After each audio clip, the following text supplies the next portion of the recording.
Okay, well, you guessed it. It's another down and dirty drawing demo. This time we're doing ears. So, ears are tricky. They can be something that's always covered up by hair, or they might be tucking the hair behind them. You got to be able to draw the ear in various positions, straight on, three-quarter view, and even the back view has a different structure to it that you have to be aware of. So let's go in. I'll give you a quick overview of the basic shapes, and then we'll draw one or two from a photo reference and see how it goes. So let's get started. All right, ears. Ears. All right.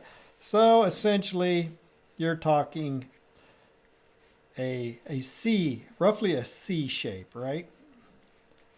Right there. So and there's lots of nuances to the ears. They have a lot of bulges and various things that can happen to them. And then this comes in and it attaches onto the head right there. You have the inner portion of the ear that you get a lot of the other things happening, and it just takes a little time to look at and understand what's happening as it comes out. You might have that deep shape there. There's typically a Y shape that happens in the ear as well. So, and it's a lot of values and shading, planes. Your rim of your ear is essentially a cylinder. So if you want to do cross contour marks and things like that, and comes down. Some people, you got lots and lots of forms, and everybody's ear is different. So, all right, so that's a real quick C-shape side view of an ear, right? And that's down and dirty. That was a quick ear, and you can definitely come in and start. Well, watch for the overlaps. I noticed that right up here, there's a nice overlap. And as it comes down around, you might have another one. And then again, it starts to become more of a tone. It goes from an edge into a shade right in there. So, and it depends on the person's ear, how deep and dark, dense all of that is right there. There might even be some creases along the edge right where it connects to the side of the head. All right. Some people have attached earlobes or detached earlobes, if you ever hear that term. So it's a matter of how much of a hanging down you have on your ear. All right. So anyway, got that nice little crevice right in there. Anyway, that is a good enough fake job. All right, side view or straight on view ear. So you have the cheekbone right here. You have the brow, side of the head, and you got that ear. So it's going to be a C. It's going to be more of a compressed. It's going to be more of a compressed C shape, right? So it's going to come in on the side, come down, and depending on the person's ear, young, old, whatever, but you're going to be able to see maybe just a bit of that. I should have drawn the whole head so I'd have a better position. I'm not sure if I got it in the right position. So you got this portion right there, and then it comes up. You're going to see this, get that overlap, comes in, and then comes around like this. You're going to see just a bit of that Y shape right on the interior, and then some values. Depends on the lighting as well, what happens in there, and to what extent you're going to see and have a lot of shading and values. And you typically have this lower lobe thing happening with some shading right there and like that. So that's kind of a straight on view. Again, I tend to try to keep everything fairly well, I don't do that many real close-ups, so I'm not doing a lot of portraits or tight shots on faces. If ever I'm drawing a person, it's from the distance, and you really just got to get that shape right, and a couple of marks to indicate the ear. So, all right, and then the back side, it's kind of this backwards shaping C shape, right? And it comes in over here like that, and you get the side. And then you're going to see the back side of where the ear is connecting to the back of the head right here. So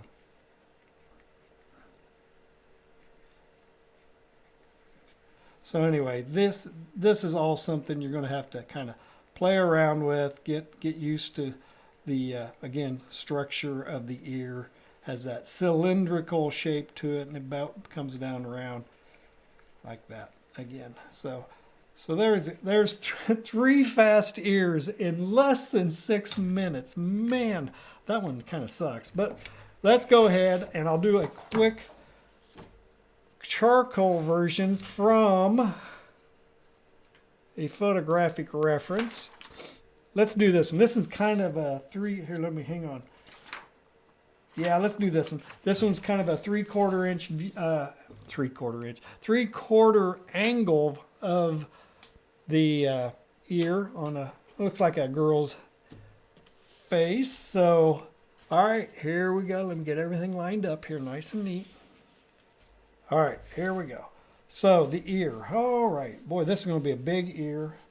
And again, you just got to get that shape right. And she's got some really interesting connections, and that comes right down around here like this, comes up. All right, real just quick blocking it in.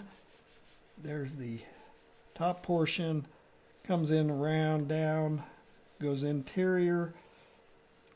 All right, and right about here, she's got a double bulge.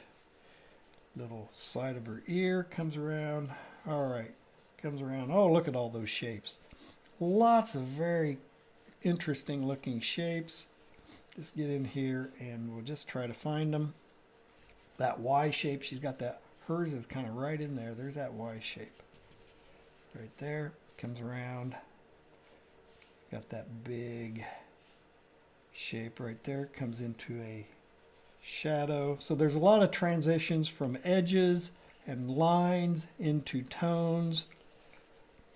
So just block them out loosely, lightly.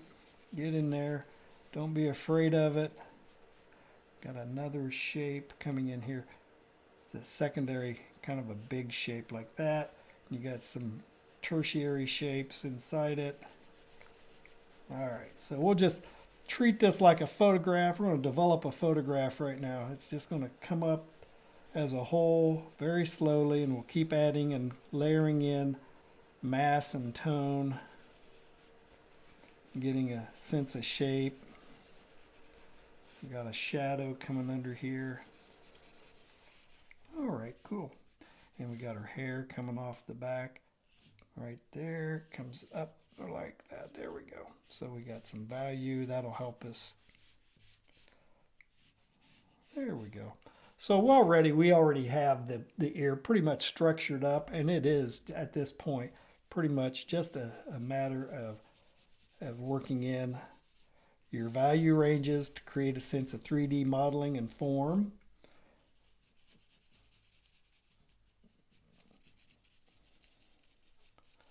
Is it a sharp edge? Is it a soft edge? How does it transition? Got a little, there we go. All right, now I'm going to come in. I'm just going to start building a little more structure real quick. Again, it starts, has an edge, and then it transitions into a tone. This is a pretty sharp edge right along in here, so I'm going to give it a nice line, and then it transitions into a tone, and it's really dark right down in here. All right, it goes from an edge into a tone right up here and comes into tone right up like that. There's a nice edge right here, if I can get it just right, and it comes into the interior and kind of almost wraps around like that. And we get this other shape, nice edge, and again it transitions into a tone. And that's a key thing. If you can recognize and see that a line, when it's on the edge of something, it is a solid defined line, and as it comes into or comes out towards you from an edge, it becomes more tone, and that's when you have to start making decisions as to the direction of the mark that you're making as well. And that mark can help indicate the direction that is going on inside. So like, for instance, these marks are going in this direction, but in the darkest area of the ear, I'd say those marks need to be more like that. And they're kind of wrapping around like this. I'm going to define that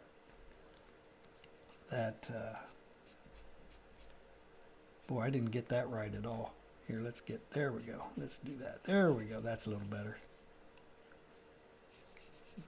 Okay.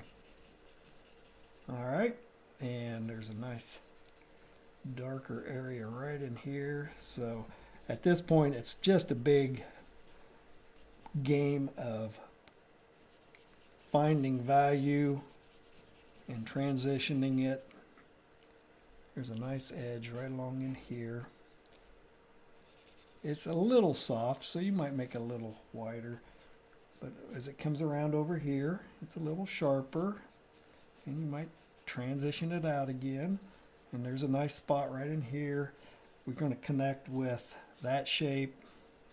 Coming around. Coming in and around. So, yeah. It's starting to work. And then also, again, the notion of this ear is that's kind of a cylindrical shape, so marks can definitely be done in a way that accentuates the form that you're adding value to. All right, coming down here like that, we'll just get a nice tonal range on the lower portion. Cool. Oh yeah, this is coming along, and it's really dense and dark right up here.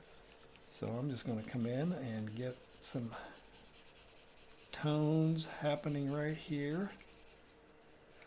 And it's not that light right there. It's a little darker right up here, right over here. So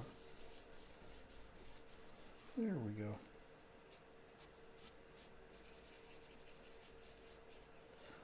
Get the back side a little better.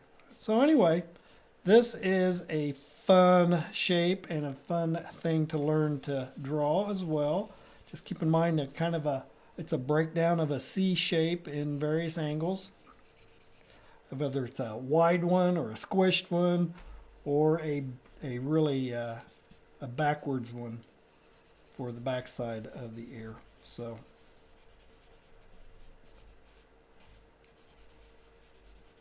there we go. So there we go. A nice little ear. Done in less than 15 minutes. Man, can you believe that? I think that's a personal best. But ears have such a great structure to them that once you start drawing them, you'll get hooked, because they do have a lot of interesting character to them. And I'm going to get a little more of an edge right there. I think that's a shadow from the hair. Not worrying about the hair here. Oh, it's coming down there. That's what I missed right there. So yeah, there we go. Just soften that out right there. So you got all that nice hair coming in like that. So, and then this little shape has its kind of ins and outs as well. So needs to be a little darker right down in here. All right, I lied. Oh, no, I'm still under 15 minutes, so we should be able to wrap this up and maintain my current record. There we go. So there's an ear. Give it a try. Have fun with it. Do them in different angles, different positions. You know, I didn't do a top view, but I'm sure there's an interesting view on an ear from the top as well. So give that a try.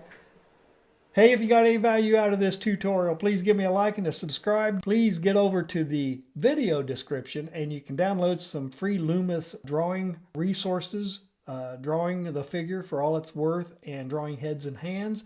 Really great books that you can get in there and learn a lot from. And if you're not drawing them, you can be reading the book and absorbing all the knowledge that was put in there. It's not the only way to do it, but it's a good way to do it. So give it a try. I'll see you in the next video.